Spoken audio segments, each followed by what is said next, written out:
आज सदगुरु कबीर यहां से तो मुक्त हो गए। आगे प्रिय सज्जनों फिर धीरे धीरे साहब आगे निकले। वो तो उपदेश करने के लिए आए थे। जिस समय साहब बाहर निकलने लगे तो निर्भय ज्ञान सुनाते थे, लोगों के भय को दूर कर देते थे, निर्भय ज्ञान सुनाते। मुसलमान चले गए मुसलमान।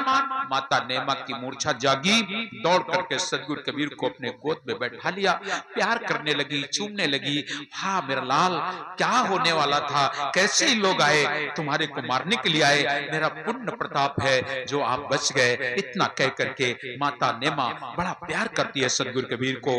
नीरू अली भी त्राई त्राई करके चरणों में गिर गया। मैंने आपको बचा नहीं सका, मैं कुछ कर नहीं सका इन अधर्मियों के सामने। साहब बोले, वो नीरू कहता है मेरा अपराध कैसे छूटेगा, मैं बहुत बड़ा अपराधी हो गया कि मेरे सामने आपके ऊपर अन्याय होता रहा और मैंने आप पर कुछ नहीं कर पाए। सदगुरु कबीर बोले चिंता मत करो नीरू, तुम चिंता मत करो, मैं तुम्हें कई जन्मों से समझा रहा हूं। तुम सुदर्शन भक्त के माता पिता हो। तीसरे जन्म में तुम नरिहर ब्राह्मण थे, लक्ष्मी देवी थे तुम।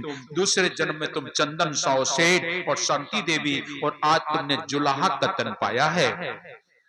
मेरी बात मानो, हिंसा कर्म छोड़ दो।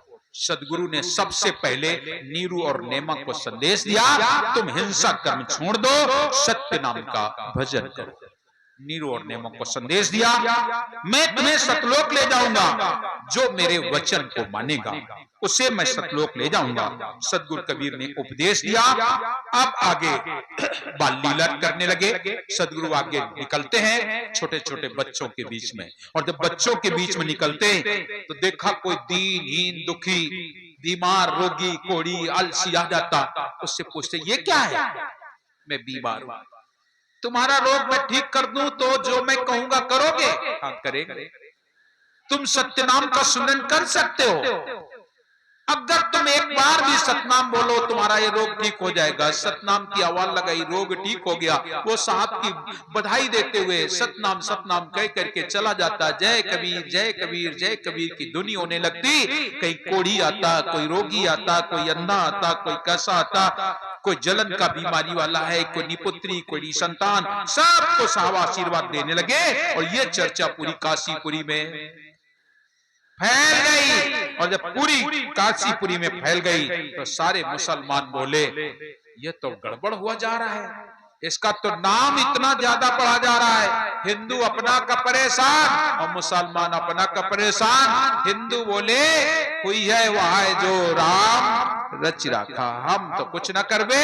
लेकिन मुसलमान बोले काला आप इन्हें पक्का मुसलमान बना ले, पक्का मुसलमान बनाओ। कैसे मुसलमान बना लिया जाएगा? बोले चलो चलते हैं और कबीर के सुन्नत करते हैं। चलते चलो तो 10-15 लोग इकट्ठा हो गए, पीर औलिया, और सब पहुंचे नीरू के यहाँ। और नीरू के यहाँ पहुंच जाकर के नीरू से बोले अब तुम्हारा बेटा 5 साल का हो गया, 5 वर्ष का हो गया, इसकी सुन्नत करवाओ, इसे मुसलमान बनाओ। जैसे कहा इसकी सुन्नत कराओ, मुसलमान बनाओ। आज नीरू कहने लगा मुझे खुदा की कसम है, आज 5 वर्ष हो गए हैं, मेरा अन्न जल ये नहीं ग्रहण करते हैं। एक कामधेनु इन्होंने प्रकट की है जिसका दूध सब लोग पी जाते हैं, ये अन्न जल नहीं ग्रहण करते हैं, सब हम ही लोग खाते और खिलाते हैं। मुझे तो सतनाम की कसम है अगर उनके ऊपर हथियार चलाओ। काजी बोला अरे बस कर, पकड़ लो कबीर को, कर दो खुदना। साहब कबीर मुस्कुरा के बोले अरे काजी, अरे बेपीरो, तुम जिस दिन मुझे पकड़ लोगे तुम्हारा काम बन जाएगा। तुम मुझे पकड़ ही तो नहीं पा रहे हो, जिस दिन तुम मुझे पकड़ लोगे तुम्हारा जीवन बेड़ा पार हो जाएगा। समझ नहीं पा रहे पकड़ने का उद्देश्य, कैसे पकड़ना है? ऐसे दौड़ के पकड़ना नहीं है। साहब कबीर के सार शब्द को जो पकड़ेगा, मैं कबीर बिचलो नहीं, शब्द मोर समान, और ताई लोक पहुंचाई हो जो चढ़े शब्द के रथ। जो मेरे शब्द रूपी रथ में बैठेगा मैं उसे लोक ले जाऊंगा। तुम मुझे पकड़ कहां पाओगे, मुझे कहां पकड़ के पाओगे। इतने में नीरू से कहते हैं लाओ कबीर को। सदगुरु कबीर बोले लाने ले जाने की कोई बात नहीं, मैं आ गया।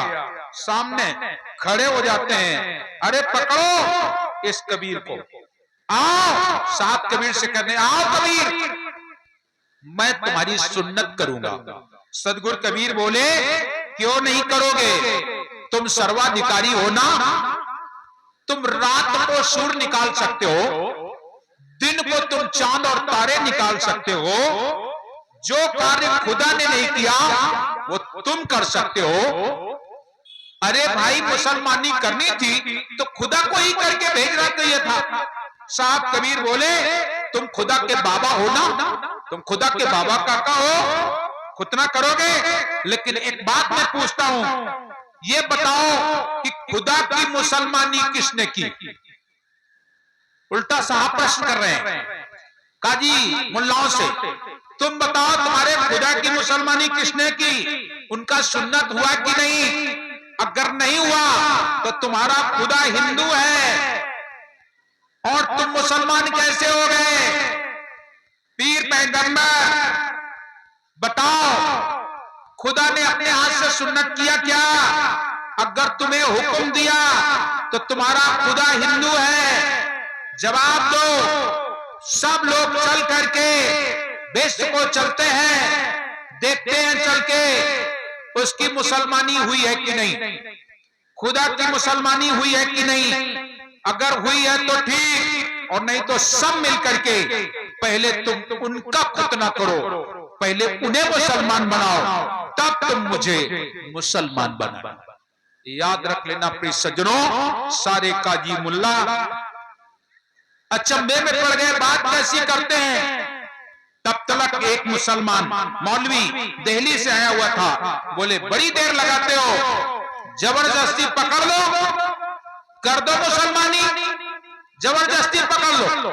जैसे कहा जबरदस्ती पकड़ लो, कर दो मुसलमानी। सदगुरु कबीर ने अपने सारे वस्त्र उतारे और विशाल रूप दिखाया।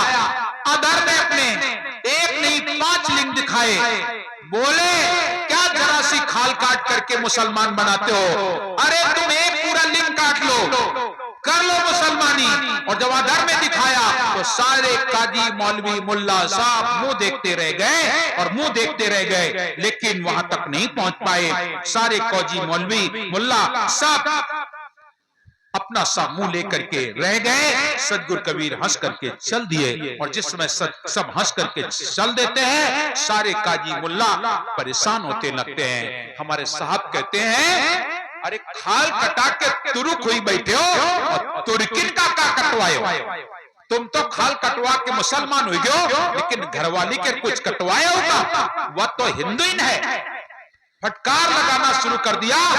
याद रख लेना प्रिय सज्जनों, वहां से कोई हिंदू नहीं आता, वहां से कोई मुसलमान नहीं आता। वहां से क्या आता है, वहां से सब इंसान आते हैं, इंसान। वहां से हिंदू नहीं आता है, वहां से मुसलमान नहीं आता है, वहां से सिख नहीं आता है, वहां से ईसाई नहीं आता है। तुम सब यहां बन गए हो आकर के, हिंदू मुस्लिम सिख ईसाई यहां बन गए हो। वहां से सब एक हो, एक हो। याद रख लेना प्रिय सुनो, कोई और नहीं, आप लोगों ने बनाया है, बनाया ना।